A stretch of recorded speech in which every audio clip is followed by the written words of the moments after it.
Luto tayo ngayon ng ginataang tuna. Pero bago po natin iluto, kailangan ibabad muna natin sa asin at saka paminta. Ayan, para masarap naman. Iigisa na natin ang bawang, luya at saka sibuyas.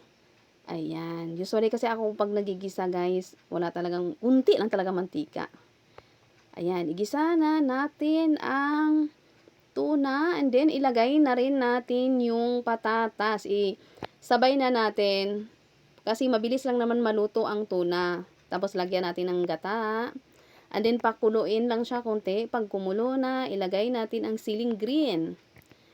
Pampatanggal ng lansa. Pakuluin konti. And then pag kumulo na siya, ilagay natin ang Baguio beans. Pero dapat half cook lang to. Yung Baguio beans para masarap naman. Yung gulay dapat lang talaga half cook lang talaga pag niluluto para masarap po siya. Tsaka yung sustansya andyan pa.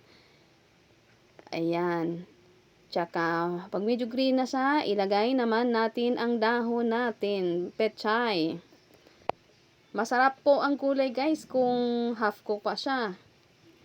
Yan. Pag kumulo na, ayun, tapos na, pakuluin natin ulit, and then, tapos na. Thanks for watching. Bye-bye!